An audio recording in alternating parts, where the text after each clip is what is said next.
O Ministério da Cultura e o Instituto Ricardo Brenan apresentam a ação formativa de contrapartida social do projeto Panorama de Portos a Capitais no Brasil Setentrional, PRONAC 178.612, Lei Federal de Incentivo à Cultura, Lei Rouanet, PRONAC 178.612. A mostra tem o patrocínio do Itamaraty e do Grupo Parve. A organização e produção do projeto é da Expomos, realização do Instituto Ricardo Brenan, Ministério da Cultura, Governo Federal. Boa tarde. Tudo bem com vocês? Estão felizes? Por quê? Por que não? Hã? Não estão dando coisa da vida? Mas tem uma péssima notícia pra vocês. Provavelmente vai piorar, tá? Eu sinto muito saudade de ter a idade de vocês, tá? Então, pessoal, meu nome é Moisés, tá? Sou educador lá do Instituto Ricardo Brenan. Essa é Mônica, minha colega também educadora lá no museu. E Nícer, que tá fazendo as imagens aqui pra gente, tá? A gente tem que registrar tudo. Antes de começar, eu queria saber quem já visitou lá o museu. Vocês gostaram de ter visitado? O que vocês lembram? Se vocês lembram de lá? Armadura?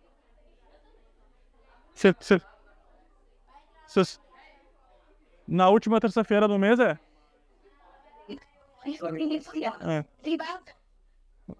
Hã? Na última terça-feira é de graça, na última terça-feira do mês. Vocês que são estudantes devem pagar R$ 25. Mas se for com a escola, aí é de graça também. Sim. Tá? Tá, pessoal. A escola, ela é responsável... Por favor. A escola, ela pode fazer o agendamento lá e levar vocês de graça, entendeu? Com ônibus, tudo, beleza? Tá. Mas o que mais que o pessoal lembra além de armadura? O que mais que lembra? Das armas. O que mais? Espada. O que mais? Hã?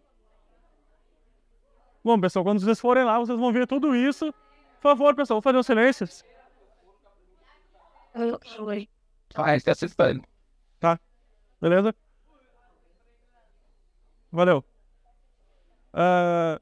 A exposição que a gente vai falar aqui é uma exposição temporária, então ela não é permanente lá do museu. Quando vocês forem lá, ela já não vai estar mais lá. Ela já não está mais lá hoje, na verdade. Mas... porque ela ficava por um tempo limitado. Ficou até dia 23 de abril. Né? Ela ficou de fevereiro até 23 de abril. Mas ela tinha várias imagens, quadros, fotografias, coisas do tipo, tá?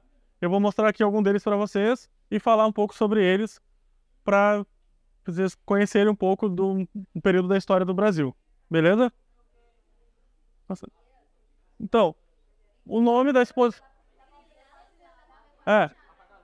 mas se apagar ele não vai conseguir filmar direito ali, então... Mas eu vou comentando aqui e vou ajudando vocês a entender o que tá rolando, beleza? Tá, pessoal? O nome da exposição, então, é Panorama. Vocês já ouviram essa palavra antes? Onde? Uma câmera. Panorâmica, né? Eu acho que ele pode falar. Women, Então, Nada. isso, é exatamente isso. Parabéns. Então, panorama é uma palavra que vem lá da língua grega, que significa visão do todo, entendeu? Visão de tudo, sacou? Por isso que a fotografia panorâmica, ela dá uma visão mais ampla do que a da fotografia normal, não é? Certo? Tá? Então, é uma visão panorâmica. Na arte, pessoal, essa pintura panorâmica, ela foi realizada pela primeira vez por um escocês, chamado Robert Barker, lá em 1792. Vamos ver quanto tempo faz, né? Mais de 200 anos. Ele pintou dentro de um prédio, vocês imaginem um prédio que é redondo, tipo uma torre, redondo e alto, assim. Ele pintou as paredes internas desse prédio todinha com a vista da cidade de Edimburgo, que era lá onde ele vivia, na Escócia. E aí, quem entrava nesse prédio tinha meio que a impressão de que realmente estava no lugar ao ar livre, vendo a cidade na sua frente, podendo ver tanto o litoral quanto a cidade. E aqui a gente tem um desenho desse prédio, né, como ele teria ficado. A gente vê aqui as pessoas visitando e nas paredes estão lá o litoral com os navios no mar e aqui em cima a vista da cidade. Conforme você ia subindo as escadas, você ia vendo uma parte diferente da vista da cidade, né? Pode passar? Não, de vidro não. Era na parede da cidade mesmo. Da parede do prédio, perdão. Como se pintasse, se a sala aqui fosse redonda e eu pintasse a vista do Recife Antigo, por exemplo, nas paredes todinhas. E aí quando as pessoas entrassem aqui... Não é vidro não, é parede normal. E aí as pinturas que a gente tinha lá na exposição, elas eram todas daqui do Brasil, tá? Do Brasil lá dos anos 1800, 200 anos atrás, mais ou menos, tá? Alguém sabe alguma coisa de como era o Brasil 200 anos atrás? Escravidão, ótimo, a gente vai falar disso. O que mais? O que mais que tinha no Brasil 200 anos atrás, além de escravidão? Hã? Muito diferente, tá? Sim. É. Então, pessoal, vocês sabem que o Brasil foi uma colônia de Portugal, né? Os portugueses vieram pra cá, roubaram ouro, justamente. Porque para isso que uma colônia serve, para enriquecer a metrópole. Pessoal, é muito sabido você, parabéns. De novo. Então é isso, pessoal. Os portugueses chegaram aqui em 1500, ficaram tirando as riquezas daqui, né? Vocês sabem a história. Primeiro foi o pau-brasil, que era aquela madeira que tem uma tinta avermelhada que eles usavam para tingir tecidos, né? Avermelhado. E depois começaram a plantar cana-de-açúcar para produzir açúcar, cachaça, coisa que ia ser vendido lá na Europa, né? Sempre com mão de obra de pessoas escravizadas, né? No começo indígenas e depois pessoas trazidas do continente africano, né? E então, em 1808, a família real portuguesa, que vivia lá em Lisboa, lá em Portugal, fugiu de lá, porque tinha um cara na Europa que estava, justamente, muito bem, Napoleão. Vocês conhecem Napoleão, né?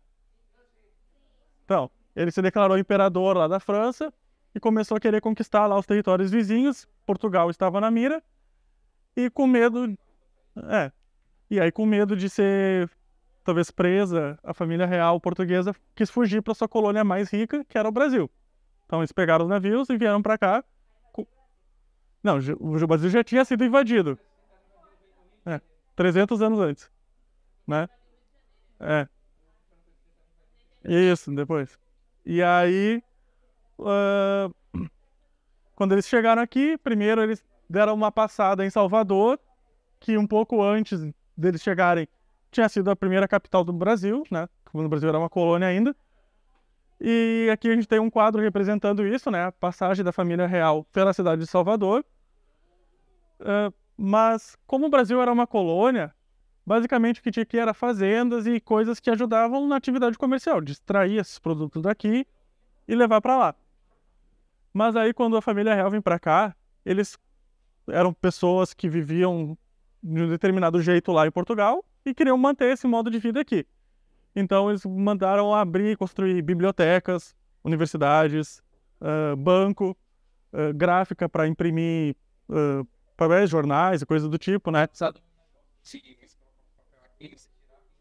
Isso, que é a imprensa, né? Que é para replicar textos de forma mais rápida, sem precisar ficar escrevendo à mão, porque antigamente não existia impressora, nada disso, né? Então aí foram os primeiros modelos, né? Do que viria a ser a impressora. Então, uma dessas coisas que eles fundaram aqui foi a Escola Real de Ciências, Artes e Ofícios, tá? Que era tipo uma universidade para ensinar ciências, ofício, né, por trabalhos e também artes. Em 1822, vocês sabem, né, Dom Pedro I, independência do Brasil, 7 de setembro, né, independência ou morte, o Brasil deixa de ser colônia de Portugal. A Escola Real de Ciências, Artes e Ofícios se transforma na Academia Imperial de Belas Artes e é destinada a formar artistas.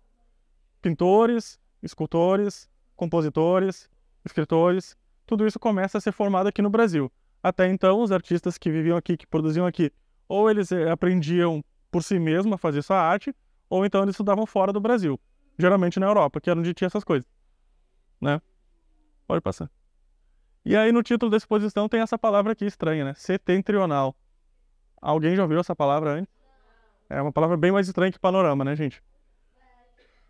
Mas setentrional é uma forma mais complicada de falar norte, região norte, tá? A região sul é meridional e setentrional é a região norte. Se usava essa palavra para falar do que hoje é o nordeste do Brasil, porque na época o Brasil não era todo esse território que a gente tem hoje, não tinha lá a parte da Amazônia, do Pantanal, do Mato Grosso, Nada disso tinha sido ocupado pelos portugueses ainda, invadido pelos portugueses. Então o Brasil era mais essa faixa litorânea e a região setentrional era justamente o que a gente conhece hoje como Nordeste. Aqui está uma representação lá do final dos anos 1700, de um francês que desenhava mapas. Mas se a gente passar aqui para o próximo, a gente vai ver melhor, vai identificar melhor qual é a região, né? Vocês veem aqui que pegam quase todo o Nordeste, né? Sim. E aí, tá aqui então o Nordeste. E nossa exposição ela contemplava 4 cidades, beleza? Belém do Pará. Alguém já esteve em Belém? Conhece Belém? Hã? Alguém já? Já? Não? Não? São Luís do Maranhão, alguém conhece? Já esteve? São Luís do Maranhão. Ah, é? Depois você vai falar então um pouquinho de como é a cidade hoje em dia, beleza? Depois você vai falar como é que é a cidade, tá? Recife, conhece? Quem aqui já esteve em Recife? Só vocês? Eu achava que tinha mais... É.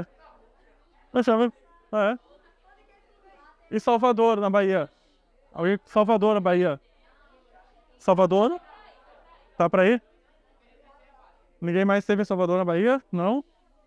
Beleza, pessoal.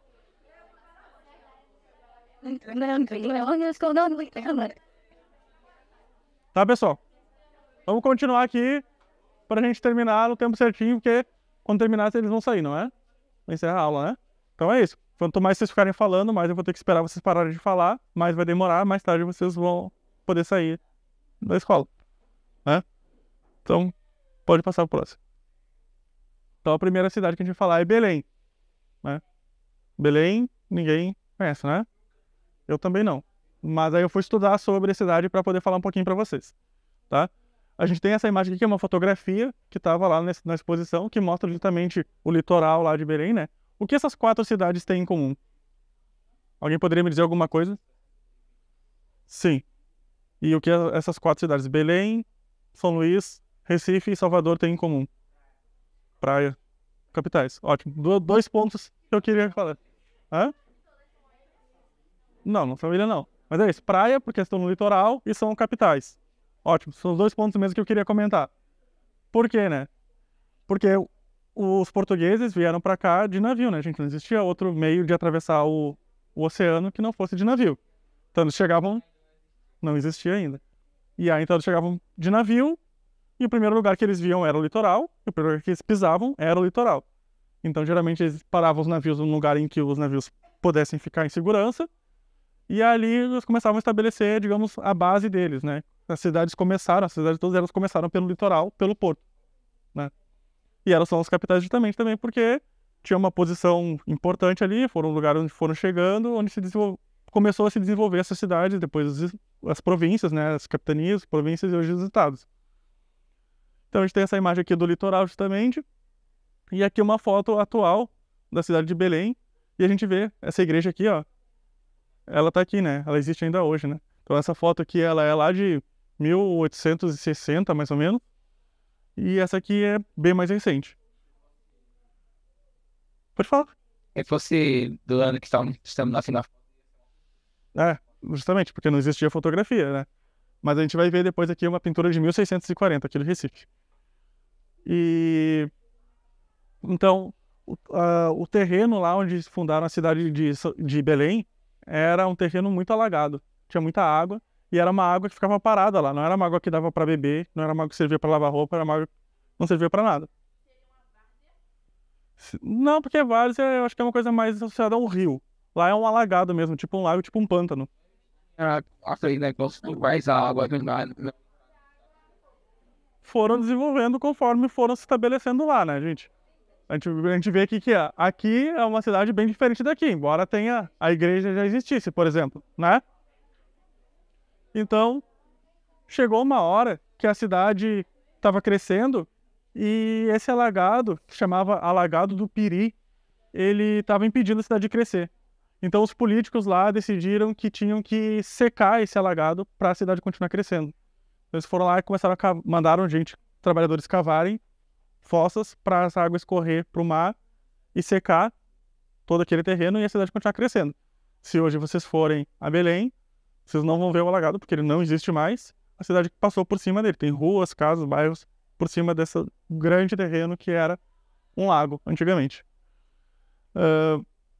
Então, como era uma cidade litorânea que tinha o porto, né? O porto era de onde chegavam pessoas escravizadas e de onde saíam os produtos produzidos aqui, geralmente açúcar e outras coisas, né? Iam para fora do país, geralmente para a Europa. Então tinha necessidade de pesar esses produtos para saber a quantidade de produção, né? Quanto o dinheiro ia valer aquilo ali que ia ser exportado, por exemplo. Então eles criaram um tipo de alfândega que eles chamavam de ver-o-peso. Foi fundado em 1627, a primeira vez, né? E que era justamente o lugar onde era pesada a mercadoria que ia sair do país e também as coisas que chegavam porventura. Isso, já esteve lá? Já, inclusive, quando eu comi o açaí do jeito que eles comem, diferentemente do jeito que a gente come aqui. Aqui é cheio de gororoba em cima, né? E doce, né? Muito doce também, né? Bem barato, É, nada. Você come ele e tal, cara. o peixe. Viu só? E aí, então é isso. Pessoal, vamos continuar aqui. Aí fizeram lá o ver-o-peso em 1627, conforme a cidade foi crescendo, foi comercializando mais ainda, o lugar onde se via o peso foi mudando de lugar ao longo da história. E aí, por último, lá no final dos anos 1800, ele ficou nesse prédio azul aqui, que hoje, como a professora falou, é o mercado lá, é a Feira do Ver-o-Peso, né, que é a maior feira livre da América Latina e é o principal ponto turístico da cidade de Belém, né? Você viu? Não está deixando mentir. Então, quando vocês forem a Belém, vocês vão ir no mercado Ver-o-Peso, vocês vão poder comprar muitas coisas lá e vão poder tomar o açaí de verdade lá, o açaí raiz, que só tem lá em Belém, não é? Não só? Vou passar. Aí São Luís do Maranhão, que o pessoal conhece, né? São Luís. Então vou falar um pouquinho da história e depois, na hora de falar de como é hoje, vou deixar a palavra com quem conhece lá, porque eu não conheço, beleza? Então, vocês me ajudem, por favor. Vai render hoje, vai ficar muito boa essa palestra, porque o pessoal tá conhecendo o lugar. A gente tem aqui uma pintura, então, também lá por volta de 1850, da cidade de São Luís. Tá muito pequena. Não dá pra ver aqui direito, mas ao fundo aqui a gente tem a cidade, com as casas bem grandes lá, às vezes de mais de um andar até, casa de pedra. E aqui na frente tem, né, uma região mais isolada e tem uma casinha de palha aqui, né? Pode falar. Tá bom. Como eu falei para vocês, né, o Brasil ele era colônia de Portugal, né? Portugal estabeleceu várias colônias pelo mundo. Aqui na América tinha o Brasil, na África a gente sabe que teve Angola, Moçambique, né, vários outros lugares. Foram na China, na Índia também. E você sabe que não foi só Portugal que estabeleceu colônias pelo mundo. França, Inglaterra, né, outros países também, Espanha. E vocês sabem me dizer o nome de algum país que foi colônia da Inglaterra? Estados Unidos. Ótimo. Todos esses. Muito bem. Também. Então, eu queria falar justamente dos Estados Unidos, pessoal. Porque os Estados Unidos é muito importante para o desenvolvimento da cidade de São Luís. Por quê? Porque estavam lá os colonos ingleses na América do Norte, no que hoje é os Estados Unidos. E aí eles começaram uma guerra para ficar independentes da Inglaterra, não queriam mais que toda a riqueza produzida ali fosse para os ingleses, e começaram uma guerra que resultou na independência dos Estados Unidos. Começou lá por volta de 1776. Então, quando eles estavam em guerra com a Inglaterra, eles não cediam mais aqueles produtos que eles produziam para os ingleses, né? E na Inglaterra tinha muita fábrica de tecido, e para produzir tecido eles precisavam de muito algodão. E esse algodão vinha da colônia, dos Estados Unidos. Então começa a guerra, para o abastecimento de algodão na Inglaterra e eles começam a ter que pegar algodão de outros lugares do mundo. E onde é um dos lugares que eles vão comprar algodão? Qual região mais especificamente? São Luís, né? A província do Maranhão tinha uma grande plantação de algodão. Os donos dessas plantações de algodão ganharam muito dinheiro nesse momento, né? Começaram a vender mais algodão ainda. E enriqueceram muito. E conforme eles foram enriquecendo, eles puderam pagar para os seus filhos irem estudar lá na Europa. Foram para a Inglaterra, França, né? E esse pessoal passava alguns anos lá estudando em Paris, por exemplo, conhecia a cidade. Depois de 3, 4, 5 anos, voltava para cá, impressionado com aquela cidade muito diferente, muito mais moderna do que São Luís, né, que tinha essas casinhas de palha. Paris era uma cidade grande já, né, muito mais urbanizada. Então eles queriam que São Luís se modernizasse para ficar mais parecido com as cidades que eles tinham visto pela Europa. E aí eles começaram a discutir esse assunto e pensavam, como é que a cidade vai se modernizar? O que tem ou não tem aqui que tinha em Paris? E aí eles se deram conta. As casinhas de palha deixam a cidade feia, eles achavam. Pessoas ricas que estudavam fora. E aí eles... Hã? Pode falar, tá, amigo? Não precisa ficar com vergonha. Certo. Tá, depois a gente pode conversar sobre isso também, tá bom? Mas aí é isso, eles achavam que as casas de palha enfeiavam a cidade de São Luís. E aí eles proibiram que construíssem novas casas de palha. Quem morava nas casas de palha, gente? Era gente que tinha pouco dinheiro, né?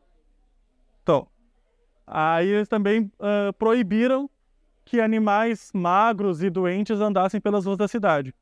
Quem é que tinha animais magros e doentes que não tinha dinheiro para ficar tratando os animais? Eram, né? Então, disseram também que não podia mais ficar tocando música na rua e dançando na rua. Só podia ser dentro de lugares feitos para isso. Quem é que geralmente ficava tocando música na rua, dançando na rua? Né? Então, várias leis que acabavam prejudicando justamente as pessoas mais pobres da cidade, né? E aí, nessa onda também de modernizar a cidade, eles viram que na Europa tinha muitos teatros, onde faziam muitos espetáculos, apresentavam peças de teatro, orquestras, né, óperas. Então falaram que tinha que construir um teatro na cidade de São Luís. Então mandaram construir o Teatro União, tá? Ele foi construído entre 1815 e 1817. É um dos primeiros teatros do Brasil. E passou a receber, então, espetáculos estrangeiros, principalmente italianos. Tinha muitas óperas italianas na época que vinham se apresentar aqui. Depois ele mudou de nome algumas vezes, hoje ele se chama Teatro Arthur de Azevedo, em homenagem a um homem que escrevia peça de teatro, que é lá de São Luís, né? Muito importante. E aqui a gente tem uma foto da cidade de São Luís atualmente, e agora a colega que conhece lá, o que você lembra de São Luís, assim? Pessoal, vamos ouvir a colega, por favor? Obrigado. Eu gostei quando eu falo, por causa que fala um estado que é bem diferente. E é bem bom lá também. Lá tem o verdadeiro açaí que se chama Sara lá. Lá é um camarão seco e com a farinha que é mais grossinha. E você nasceu lá ou você nasceu aqui, morou lá e voltou pra cá? Ah. E aí quando você vai visitar lá, o povo estranha seu sotaque? Eu fui visitar em fevereiro. Vou deixar porque lá teve vários cantos, né? Então é isso, ó. De quando a colega morou lá para agora, quando ela foi visitar, já teve mudanças. Imagina lá de 1850 para agora, né? Muito mais, né? Então pode passar. Mas eu fui lá no Maranhão, em uma pizzaria, na quarta histórica. E o rapaz falou que a parede foi construída, eles faziam uma mistura com banhas, com não sei o que, para poder fazer a liga, porque não era exatamente cimento, aí usava alguma coisa assim, era gordura de baleia, alguma coisa assim e tal. E a largura da parede era uma coisa absurda. O que a gente, às vezes, né, a gente olha assim para essa parede que a gente tem, ela tem uma largura de tijolo, né? Ainda não existe choque. A parede lá era de pedra, dessa largura, uma parede dessa largura. Embaixo era uma pizzaria, em cima uma pousada. Uma coisa que me chamou muita atenção quando eu fui em Maranhão é a cultura. Eu fui para um período que foi a festa do boi, que é uma festa muito forte, né? Então, a parte cultural muito bacana daquela cidade. Um pôr do sol, acho que um dos mais lindos que eu já vi na minha vida, numa área muito legal, centro da cidade, muito organizado, não sei também como é que tá agora. Agora, uma coisa que me chamou muita atenção, a periferia de São Luís, assim, muito com ausência de saneamento, sabe? Uma periferia muito pobre, assim, que é periferia, a gente sabe, mas assim, a gente percebia quando a gente transitava por lá, lugares, por exemplo, que as esgotos são abertos, outras coisas que me entristecer. Mas a parte histórica, assim, de São Luís, uma das mais bonitas. E assim, fora o bom de cultura que é. As igrejas, Então vocês veem que eu comentei com vocês que tinha as casas grandes lá, provavelmente feitas com esse material aí, né? Grandes, resistentes. e as casinhas de palha que ficavam longe, que hoje são provavelmente onde moram as pessoas da periferia, né? Então vocês veem que a situação nesse sentido não mudou tanto assim, né? Certamente não moram mais em casinhas de palha, como 200 anos atrás, mas ainda assim sofrem com essa desigualdade, né? Como eu falei para vocês, várias leis que foram instituídas lá nos anos 1800 que acabavam prejudicando, sobretudo, as pessoas mais pobres, né? Alguém não conhece? Então, pessoal, isso aqui, ó, isso aqui é uma pintura feita por um holandês, lá quando os holandeses estiveram aqui, né? Você sabe que os holandeses estiveram aqui lá nos anos 1600, né? Isso. E aí um deles estava lá, provavelmente em Olinda, olhando para praia do Recife, e fez essa pintura aqui, retratando justamente ali as ilhas, né? Que hoje são o Recife Antigo, né? Bairro de São José, Santo Antônio, né? Então ele pintou, visto ali, tem um forte ali que ficava lá na região também, né? Com os navios holandeses ali. E aí vocês sabem por que Recife tem esse nome, né? O que são os recifes? Os arrecifes? São tipo umas barreiras assim, lá no mar que protege a praia normal e o mar aberto. Justamente, perfeito. E aí por isso que eles se estabeleceram ali, porque era um lugar seguro de fazer um porto para colocar os navios, porque protegia o navio das ondas mais fortes, por exemplo, né? Então, Recife foi fundado inicialmente como um porto, o porto da cidade de Olinda, porque Recife não era capital de Pernambuco desde o início. Era Olinda, né? Vocês sabem disso, né? Que Olinda foi a primeira capital de Pernambuco, né? Depois trocou para Recife. Então, qual uma das principais características naturais da cidade de Recife, além dos arrecifes? São os rios, né? Eu falei, claro. Mas aí tem o...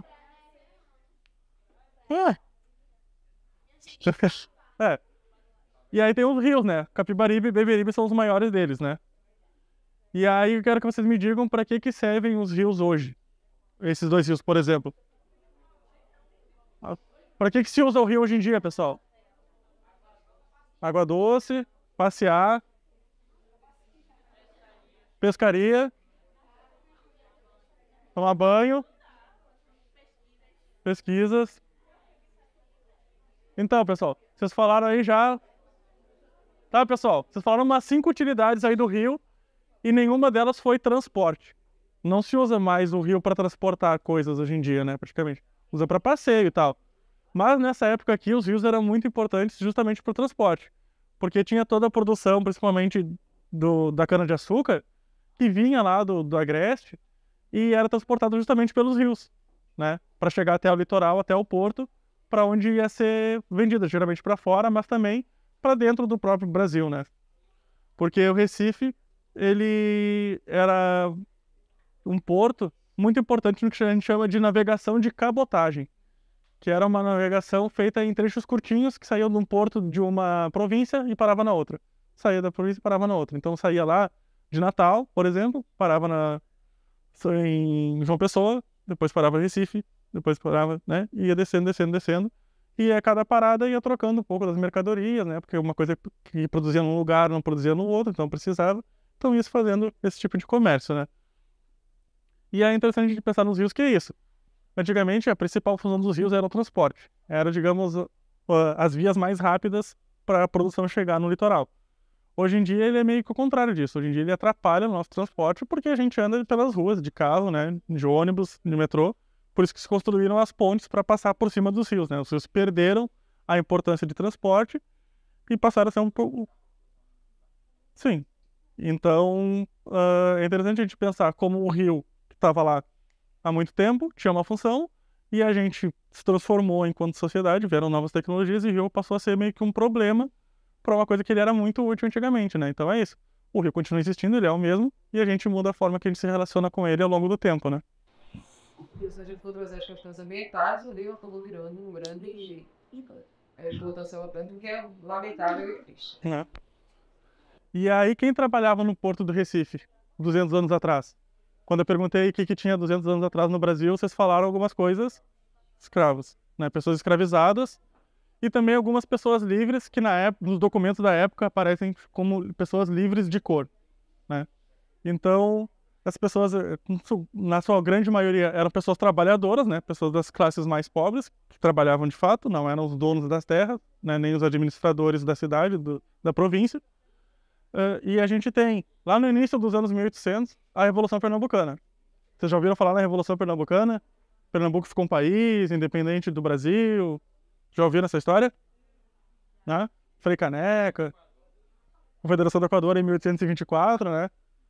Então, são esses dois eventos, talvez dois dos eventos mais importantes da história de Pernambuco, né? Mais famosos, que eu ouço mais falar desde que eu cheguei aqui. Vocês já devem ter percebido que eu não sou daqui, né? Que o meu sotaque é diferente do de vocês também, né? Que nem o colega, quando vai para São Luís, estranha o sotaque dela, certamente você deve ter estranhado o meu, né? E aí eu estava estudando a história de Pernambuco, e uma coisa que eu sempre pensei é isso. Fala-se tanto desses eventos como o povo pernambucano, né? Mas quando eu leio, fala de padres, fala de pessoas que tinham alguma importância, sabe? Que eram pessoas ricas, né? Que eram, né, pessoas que tinham estudado, por exemplo, o que tinha acontecido na Revolução Francesa, que a França tinha virado uma república, e que aí queriam fazer isso aqui também, né? Então, não eram pessoas necessariamente do povo, pessoas trabalhadoras, pessoas como a gente, como seriam as nossas famílias, né? Na época. Mas aí eu fui atrás em o que as pessoas do povo faziam nessa época. E aí eu descobri que tem no meio, entre a Revolução Pernambucana e a Confederação do Equador, teve um outro evento que ficou conhecido, embora não seja tão conhecido, como Pedrosada. Alguém aqui já ouviu falar na Pedrosada? O senhor já ouviu falar na Pedrosada? Justamente. Então eu quero falar um pouquinho dele aqui, porque eu acho que é um evento muito legal para ficar desconhecido da história, tá? O evento ele tem esse nome porque o seu líder se chamava Pedro da Silva Pedroso. Quem era Pedro da Silva Pedroso? Era um homem negro que era militar, né? Fazia parte do exército. E ele soube que tinha acontecido numa ilha na América Central, lá no Caribe, chamada São Domingos, que era uma colônia francesa, em que a grande maioria das pessoas que viviam lá eram pessoas escravizadas e a minoria eram pessoas que viviam do trabalho dessas pessoas escravizadas.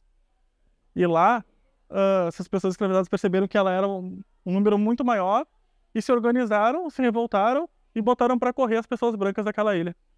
Conseguiram sua liberdade ao mesmo tempo que a independência enquanto colônia francesa, né?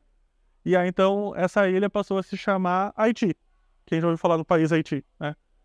Então, talvez seja o único caso na história da humanidade em que uma revolta de escravos resultou na independência do país, né? Então foi uma conquista muito grande que partiu das próprias pessoas do povo mesmo, né? As pessoas que trabalhavam, as pessoas que estavam botando a mão na massa, estavam produzindo a riqueza daquele lugar. E aí o Pedro Pedroso, ele quis fazer uma coisa parecida aqui no Recife. E ele começou a organizar, falar para as pessoas, olha só, esses daí são pessoas mais pobres, né? Pessoas que são descendentes de escravos ou ainda são escravizados. A gente é a maioria, a gente pode tomar essa cidade aqui e botar esse pessoal que fica explorando a gente para correr e tomar conta da cidade. E aí isso aí foi ganhando, foi espalhando essa ideia, muita gente foi achando legal, comprando, né, essa conversa dele. E, por exemplo, o Frei Caneca, né, que é uma figura bem famosa, né, da Revolução, tanto da Revolução Pernambucana quanto da Confederação do Equador, ele mesmo não gostava do Pedroso e dos amigos dele. Dizia que era uma gentalha, que era gente arruaceira, né. E só que aconteceu que no dia que eles tinham programado para fazer essa revolta para tomar a cidade, que seria dia 23 de fevereiro de 1823, fez 200 anos agora, né, poucos meses atrás, as forças imperiais estavam preparadas e acabaram reprimindo essa revolta. Acabaram não tendo, né, o sucesso que eles queriam. Pedro Pedroso acabou preso, perdeu o seu cargo no exército e tal, e não foi para frente. Mas eu acho que é um episódio que realmente partiu das camadas mais baixas da sociedade, das pessoas que fazem a cidade de verdade, que são as pessoas que trabalham, né? Somos nós e nossas famílias, que acabou ficando escondido da história no meio de outros eventos que podem ter tido o apoio de pessoas do povo, mas partiram da cabeça de pessoas mais abastadas, que tinham outros interesses, né? Então eu gosto sempre de destacar isso aí para retomar isso. E aqui a gente tem uma foto atual lá da vista de Olinda, né? Do Olinda vendo Recife, para também ver como tá muito diferente, né? Que já são 400 anos de diferença, né? Da pintura para a foto. Por último, Salvador. Quem foi Salvador? O professor já foi em Salvador. Tem mais? Foi no Mercado Modelo? Viu? Elevador Lacerda. E eu prometi a mim mesmo que até os 40 eu ia estar em todo o estado brasileiro pelo menos uma vez. Eu ia trabalhar para isso, para eu conhecer o Brasil. E até os 60 eu estar em um continente pelo menos uma vez. Brasil quase todo eu já conheço. O que falta ainda? Eu falo Acre, Roraima, Rio Grande do Sul, eu só conheço Santa Catarina. Já fiz o Nordeste todo, Sudeste, Centro-Oeste, ia para o Acre, ia para Belém. Não fui para Tocantins. Roraima não vou. Olha aí, ó. Viu? Por isso que tá falando de todas as cidades que ele tá falando aqui, a professora conhece, né? E aí, então, ela disse que ela foi ao mercado modelo em Salvador. A gente vai falar dele aqui, tá, pessoal? Porque, como eu já falei para vocês, Salvador foi a primeira capital do Brasil, né? Ela estava numa região que ficava centralizada para o território que inicialmente foi ocupado pelos portugueses. Então, facilitava a chegada de pessoas escravizadas da África para trabalhar e a saída do açúcar, geralmente, né? Que era o que mais se produzia, para ir para a Europa. Então, por causa desse comércio marítimo muito importante, foram construídos vários trapiches, que eram esses prédios aqui, que eles eram tipo um armazém para guardar a mercadoria, mas que tinha uma série de equipamentos que facilitavam o embarque e desembarque de mercadorias, né? Então, onde estavam esses trapiches, onde era produzida a vida comercial, eles instalaram ali a alfândega, tá, pessoal? O último prédio da alfândega, ele foi concluído por volta de 1862. A gente tem uma fotografia aqui de 1860, quando ele não estava totalmente pronto ainda. E hoje, esse prédio que era a alfândega é o atual mercado modelo. Então, quem for a Salvador provavelmente vai visitar. Tem o prédio da alfândega, sim, que era a alfândega também. Todo lugar onde tinha comércio, se colocava uma alfândega, que era onde se via o produto que estava chegando de fora, ou que ia sair, e se cobrava um imposto sobre aquele produto, né, gente? No mercado modelo tem uma coisa interessante, quando a gente tem a parte superior, mas também tem uma parte embaixo. Não sei se ainda está aberta a visitação. Como eu fui faz muito tempo, a gente ainda conseguia descer e eles contam algumas histórias lá, por exemplo, que nessas áreas, os navios que traziam pessoas escravizadas e, tipo, não...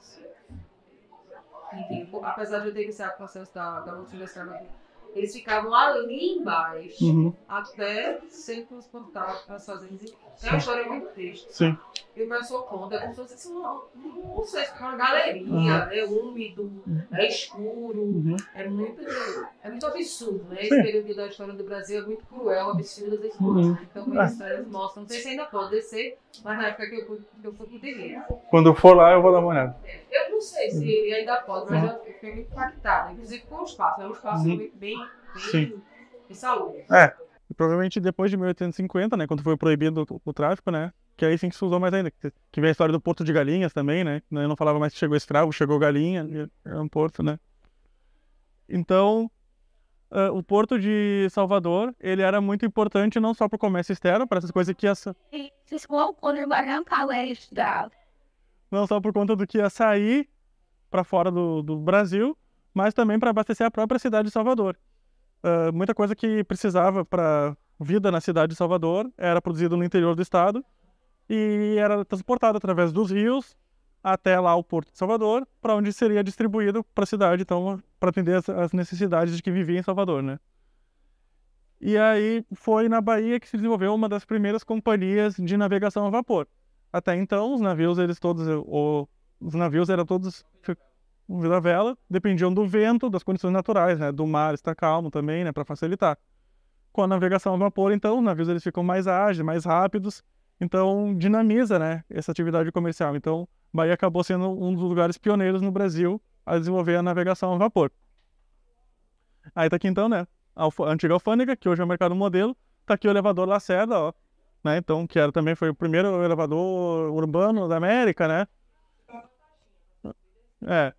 E que justamente ligava a cidade alta à cidade baixa. Cidade baixa, mais perto da praia, era onde viviam os trabalhadores, as pessoas do povo, as pessoas mais pobres. Cidade alta, onde viviam os proprietários de terra, os donos dos comércios, também o pessoal que administrava a cidade, né?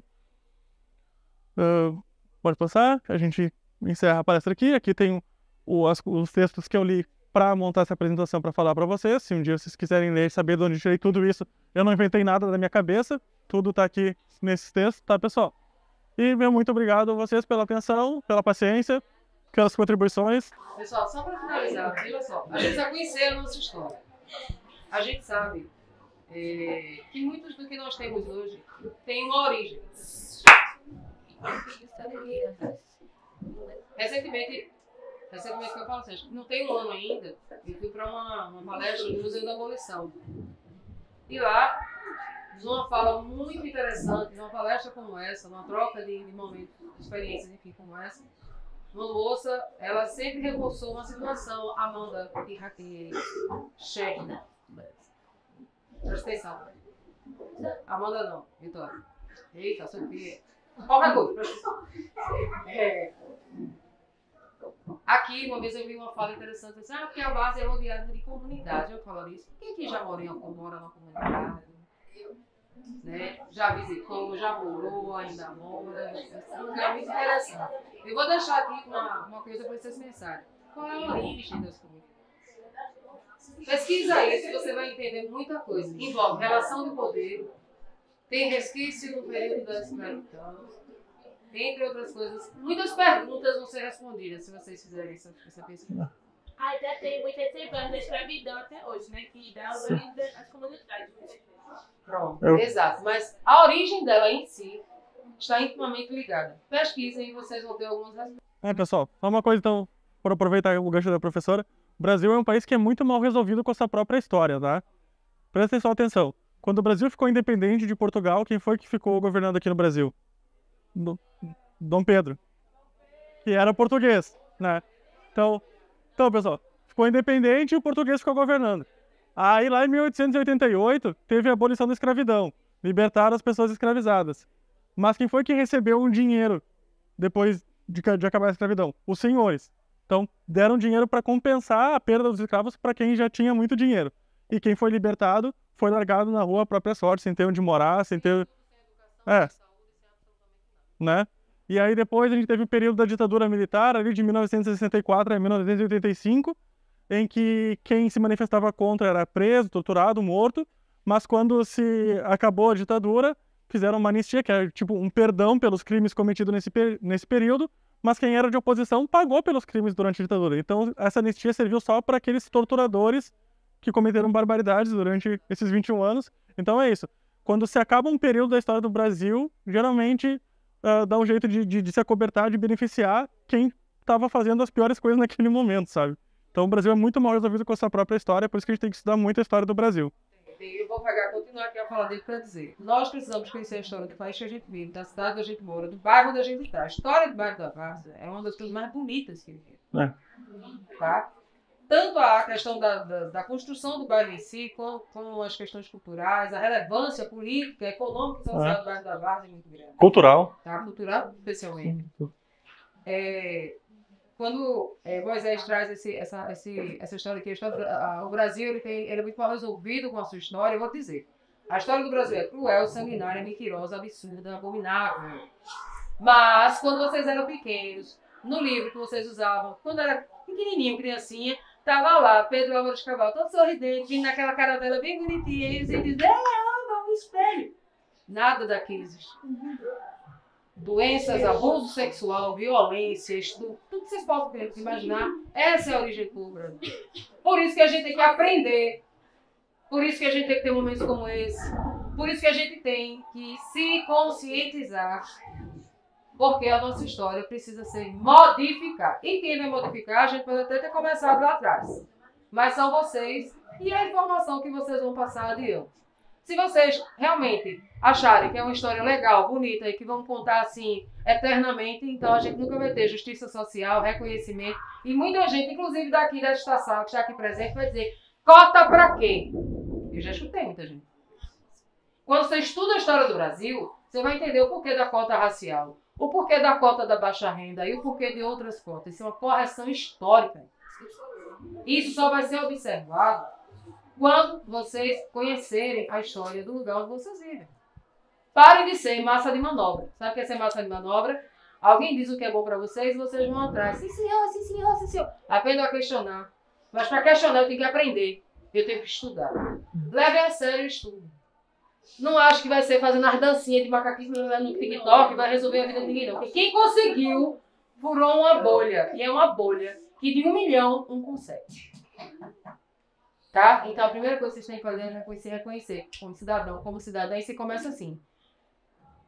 De cedo. E aí a importância, inclusive, social da escola. Nesse espaço. Agradeço ao Instituto. Quero muito que vocês voltem aqui. Amanhã tem mais para os nonos anos. Obrigada pela participação de vocês. Quem aproveitou...